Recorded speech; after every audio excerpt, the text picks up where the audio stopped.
What's up, guys? I've been trying to do a video every day. I've been a little lackluster on that with all the other sports news that is going on, and I apologize for that. But we've kind of had a lull in Braves and MLB news as a whole as well. So I thought I'd come on here and just talk about the way too early projected top 5 or starting rotation for me for the Atlanta Braves in 2024. Obviously, Max Fried, happy birthday, Max Fried. A nice extension would be a nice birthday present. I don't know about you, but that would feel real good. Spencer Strider, Chris Sale, Charlie Morton, and as of right now, Bryce Elder, who was a first half All-Star, but kind of hit a rookie wall or a youngster wall, whatever you want to call it. His first full year of pitching every fifth day in the big leagues. For a young kid, that's hard to sustain and kind of realize what it does to your body and realize what the mentality has to be, and just kind of fell off in the second half, but I can guarantee you we wouldn't be where we were without Bryce Elder. So that's why I think he has the inside track for the 5th rotation spot. But some other guys to think about and look forward to in spring training, which starts February 14th. The schedule makers must love Valentine's Day, and everybody loves baseball, so it's a perfect fit. But I also think that AJ Smith-Shawver took a big step forward last year, just 20 years old, contributing big time, and got some playoff experience in mop-up duty and long relief in the playoffs against the Phillies, so that could go a long way for the young kid. Hopefully he can harness the command and control issues that kind of bite him at times with his electric stuff. Hurston Waldrop had a jetpack through the Braves minors.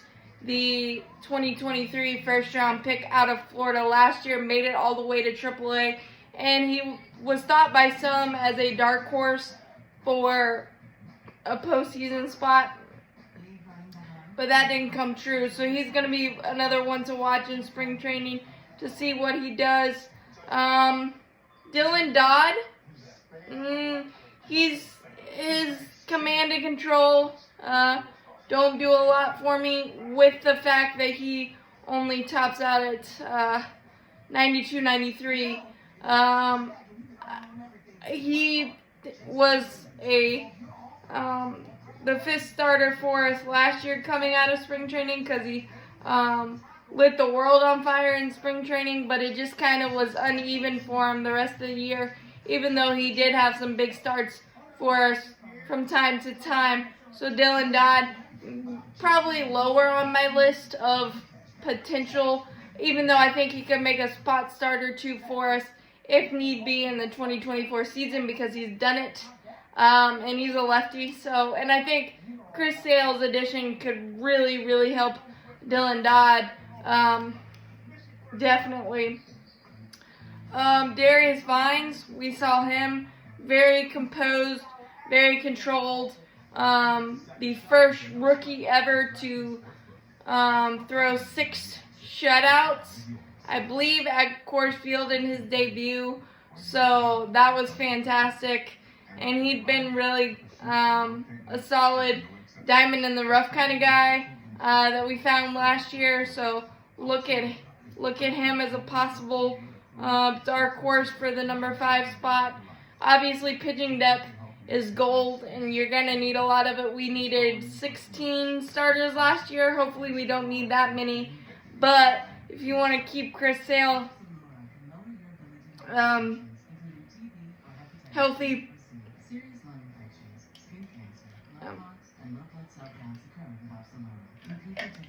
these guys are going to play a big role, and then Ronaldo Lopez is going to be thought to get a chance in spring training to be a starter, has done it in his career prior with Cleveland and the White Sox and the Angels. I believe the White Sox as well. But I see him more as the Colin McHugh role, but he's done it before. In the depth of our bullpen, you could have Ronaldo go the first two and then kind of piggyback it that way. But Ronaldo Lopez, we're going to try to stretch him out as a starter, so that should be an interesting possibility given that he throws 100 miles an hour and just has electric stuff. I think I like him better in the hybrid Colin McHugh type of role.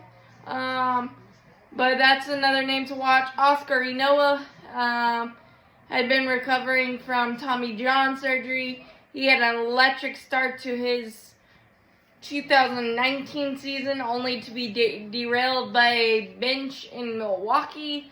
And then Tommy John bit him, I believe, for the second time. So it's going to be really interesting to see how he factors in.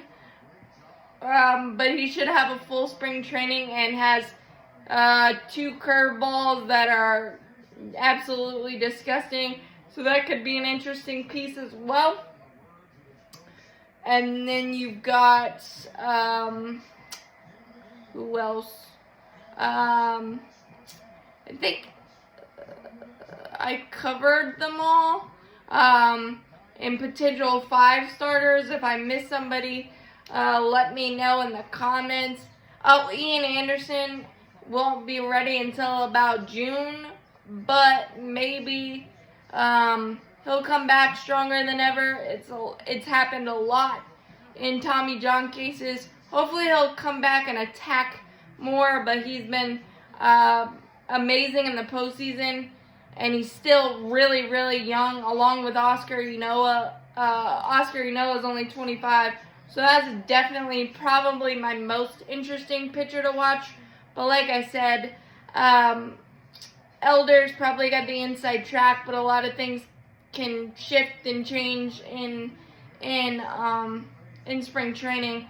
And a lot of times, what happens in spring training doesn't matter 2 weeks later, kind of like Bryce Elder last year didn't make the rotation, and then 2 weeks later he was probably our most consistent starter for the entire first half of the season. So anything can happen. Ronaldo Lopez is definitely an interesting one to follow as well. And also there's still huge free agents out there. Blake Snell, Montgomery, those type. So, I mean, you've got a lot of options, and maybe the longer it goes, maybe Blake Snell or Jordan Montgomery will take a shorter deal, and you know AA loves the shorter deals. I doubt it, but who knows what could happen, and obviously there's still a lot of time before the offseason is over, and there's a lot of quality still out on the free agent market, so who knows what's going to happen there. But that's just kind of a semi-in-depth look of what could happen with the Braves starting rotation in 2024. But those are just some names to keep an eye on. As always, go Braves, champions forever. Hit that like button, hit that subscribe button. Helps out a lot. Thanks, guys.